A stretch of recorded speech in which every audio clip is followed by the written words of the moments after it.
Well, hello there. We're here on Indian Creek.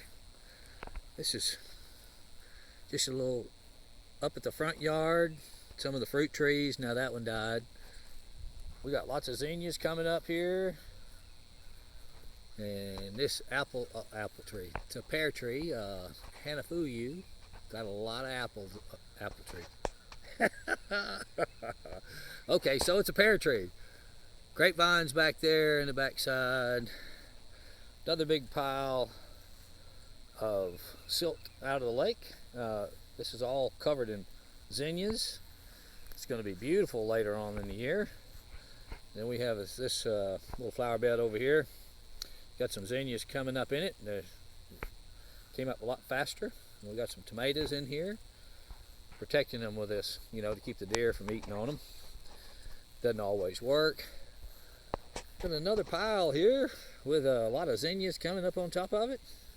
Hopefully there'll be some more. I planted some other seed later in the year, and not, we'll find some other things to put in there. We got to get in here and do a little thinning. There's a few natives that we don't want. We don't want that, and we don't want that. We don't want that. There's a zinnia. That's a zinnia right there. Oh, look at that. Gabby's coming to visit. Talk to me, kitty kitty. Yeah. Yeah. Let's go for a walk. We're going to take a picture. A moving picture. Part of the mushroom mop over here. That particular trailer is full of shiitake blocks right now, colonizing. That's a big walk-in cooler. Once again, we need to get these guys out of here. We're hoping for some sunshine today. Pull a little bit more moisture out of them. All oysters. Some future tables, anybody looking, I've got some badass red oak slabs here. It's going to have so much character in it. You can see what's going on in there. These are 13 feet long, and the widest I think is somewhere around 28, maybe 30. Another tree to be cut up. Another part of the mushroom mop. The golden scuppernawms are just kicking it. That's all this greenery you see in front of me along this fence line. Now, they don't produce a lot of grapes, at least not yet, because I never trim them. But I eat on them. Birds eat on them. Makes a great, shield or a nature's windscreen, and a little bit out that. We've got some of the native walking onions that live out in the woods here planted in here. We're going to plant some more in here. We'll show y'all what they look like when they develop. It's another pear tree. It had a couple of pears. Yeah, there's a couple of pears on it right at the top. Part of the grape arbor system that I built many years ago. Those are some of the grapes that are coming along there. See them? Come on, view in there. No, okay, I guess it's not. Didn't want to get that close. I was about 5 inches away. Here, let's go over here and look at some of these walking onions. So, you see that big head right there? It'll drop all those little onions and they'll hit the ground and they'll re-root. So I can harvest them from that pod and move them to that other location and get them to spread out. Yep, see, there's more heads coming along. Oh, and we've got a lot of fruit setting on this Fuyu persimmon over here. This is second year it set fruit. Didn't hold any last year, but then the critters came along and ate me out of house and home. Let's swing around over here.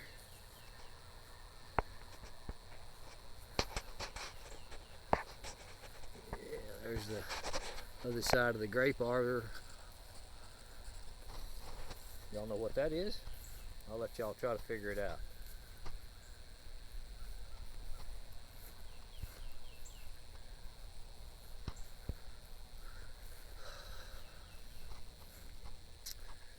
Here's the entrance from the parking lot area over to the wood shop, which is right there. These two trees here are both persimmons. They both got quite a few persimmons on it. This is a giant persimmon, and this is a Hanafuyu persimmon. Did I say that pear? That pear was a Tenasui pear up there, the first one. Now this one's another persimmon. The root stock came up over here, and I grafted into it. This is its first year, but it's covered in fruit, so success. The pawpaws, got pawpaws here, pawpaws up there in that mound, citrus, fig, and then here's the wood shop. We're still playing around. We've got this big piece right here that we're going to turn into a tabletop anyway. And we just finished the picture frame. It's had its last coat of Danish oil. Just soaked that baby to the bone and got it rubbed off. Now we just let it dry for a day and then send it to its home out at the Double Nickel. It's a beautiful, beautiful, beautiful wood. Goodness gracious, look at that. Isn't that absolutely fantastic looking? Sometimes I'm overwhelmed by the nature of some of this lumber that I've got laying around here. Oh yeah. Alright. Well, we're going down towards the garden. Well, we won't knock on wood and we won't talk about it too much, but I think I've got my chickens all sealed in good enough to keep the critters out of them. So, brought 30 in the first time. The critters ate every one of them except 2, which I ate. And brought 30 in the second time. The critters got 7 the first night, and a couple nights later they took a bunch more. We've got 13 chickens to raise for meat birds right now. The figs are starting to set in good. Got to see these little bitty boogers here. That's a fig coming. So this, not all these fig trees, they didn't all die. A bunch of them didn't get hit too bad. There's another fig. Got tons of figs on it. And the other big fig over here, it's got a lot of figs on it. So at least Tarzan is going to eat figs this year. Here's a little old pile of patch of stuff I played around with. Mustard greens, some kale in here. We had some spinach coming up in here, but it seemed to just petered out. All this ugly looking, spinach. Spinach. The turnip greens, it's got the yellow leaves. It's just real poor soil. But I'll mix that poor soil with some other soil. On the edges here, it's mixed with compost. So look how big those greens are. And there's one of those big kale leaves right there. And this is a lot of mustard greens in here. I need to eat some of them. And then here's the compost pile. We planted potatoes and carrots and beets over here in some of the poor soil. Some of it's not so poor. We got some pretty good sized carrots. Not big tops, they're just now putting on the root. But there's all the carrots. We got lots of carrots coming. And on that other side over there, the beets. Man, the potatoes, they love this place right here. Man, they just blew up. Massive potatoes underneath there. Let's see. We'll see what comes out of it. But man, they put the greens on, that's for sure. We need to get in here and move some compost around. The garden is actually looking pretty healthy. Now, we haven't had the heat that we normally have by this time. It stayed cool. And the yellow squash is a straight neck variety. And you know, I grow it and then I tell myself I'm not going to do it again. I kind of like crook neck better, but if we'll get some heat, we'll get some squash out of this, because it is absolutely covered in blooms. And we got a bunch of squash in there. They're just not developed the way I like to see them. That one looked pretty good. Yeah, it's a pretty good squash in there. But we got squash everywhere. We're going to be absolutely covered in squash. And the zucchini is looking really good this year. Man, there's a lot of zucchini. Some years I'll plant zucchini and it's just poor producer in comparison to yellow. Now these are cucumbers. This line of cucumbers, so they're just starting to lay out their deals, and they'll set out runners and they'll cover up this whole side over here. I need to get in here and clean that row up. I'm still going to plant something else over there, just not too sure what it is going to be. There's all that coriander set seed and flower and calling in the bees. It's laid down from being so tall, rain, wind. And the other half of this row is cantaloupe. Looks like we're going to do okay on cantaloupe.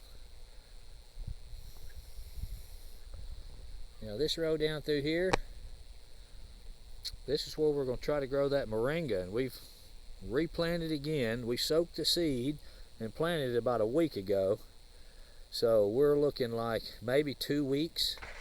Hopefully we'll have some moringa. 2 to 3 weeks, moringa come up. Needs to be warmer too. But as we were cleaning this up and doing all the work in here, we found just a crap ton of basil.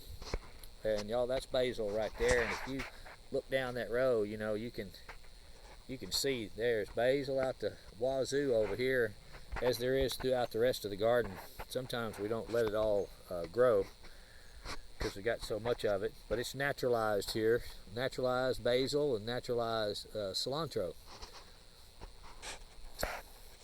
Zucchini again. Man, it's a great big old zucchini. That stuff is getting busy. Now, I killed my first set of vine borer moth eggs yesterday or day before, and caught one of the moths itself and squashed it. They're pretty, but man, they do some squash killing. So we're not having them.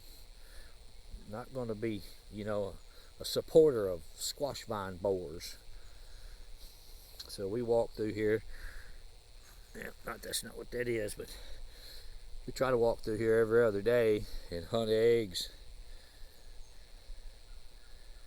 and see if we can't. See that right there? See that booger right there? That is a squash vine borer moth. We're going to try to kill him.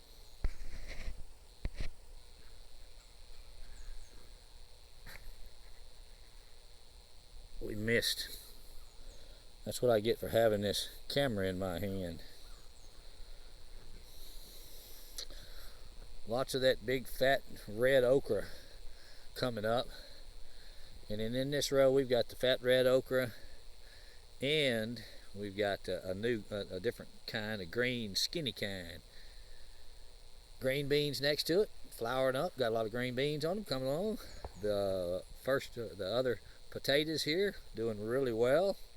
Well, we don't know if they're doing really well because potatoes will grow under the ground, but the green part is working out all right. We got in here and hoed yesterday. Me and a hoe, yes. This row right here is butternut squash. So we will get, 100 so big old butternut squash out of that row probably. The next row over here is a white scallop squash, and it is doing really well as well. And then our next row of green beans come along after the first row makes. Then we get into the tomatoes down here. We got peppers at the other end, some different stuff, and we were gifted a bunch of Roma tomatoes, real all leggy and stuff, so we got to get down here probably tomorrow and plant those. We'll plant them in this row right here besides these green beans, opposite these tomatoes. We're going to have to start training these tomatoes here pretty soon. I've got a plan to put in 2 big posts and a cable, and these are indeterminate, better boys. And over on this side, these are determinate, and these are a celebrity. And as you can see, the cilantro is thick, and it was growing everywhere, but I just let it grow along the edges here.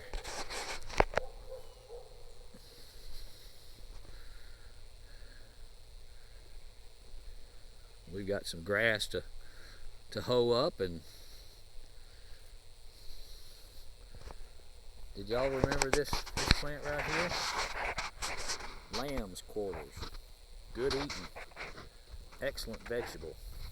Excellent green. Now you can eat this raw, but real high mineral vitamin content. Now see, it's starting to set seed. And I'm just usually a browser of this stuff. Instead of making salads or anything out of it, I just grab me a few leaves and chew on them. They are pretty good.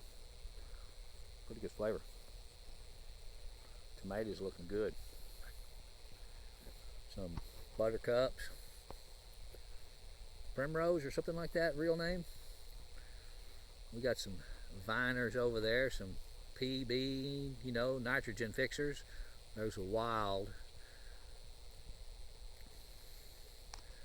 But we let a lot of stuff grow to bring in the native bees that are living in the area, and let everything that comes up come up when it can.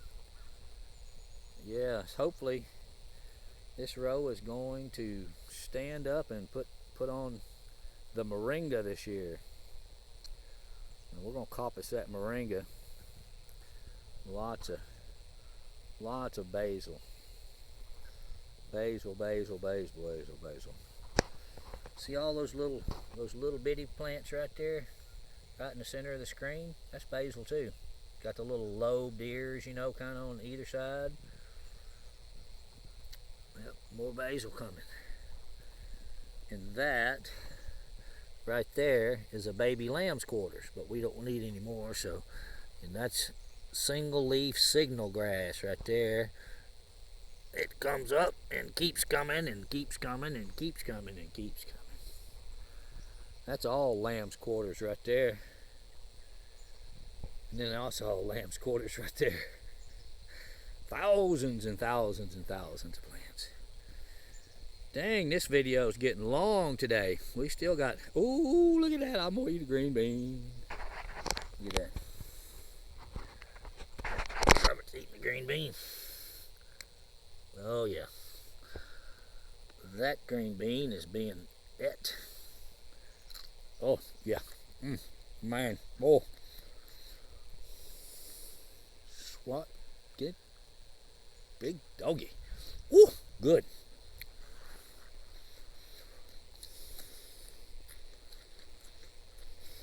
We're going to slip around over here and look at a few more things. Not much. Sure glad we got that fast fiber. Won't take long to upload the video when I get back up to the house.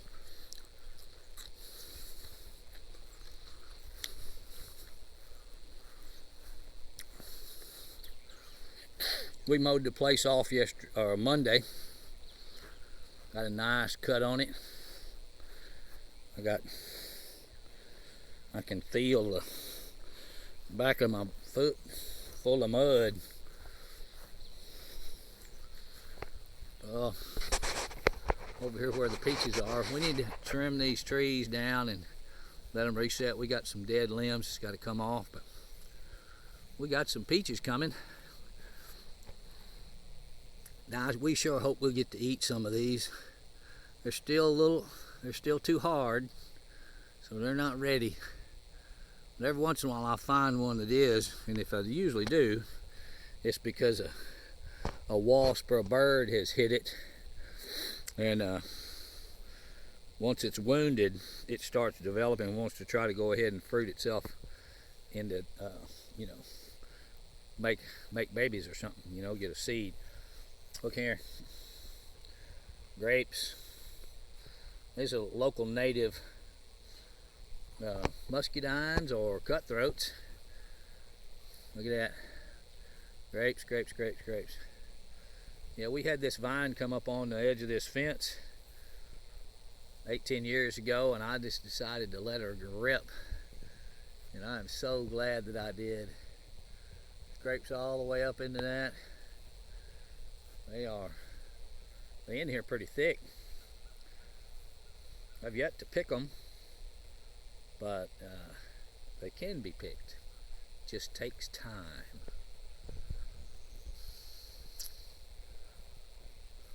Well, let's slip over here to the edge of the lake.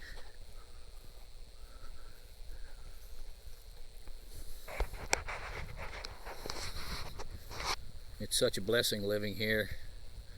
It's been a long-term thing. I've been here a long time.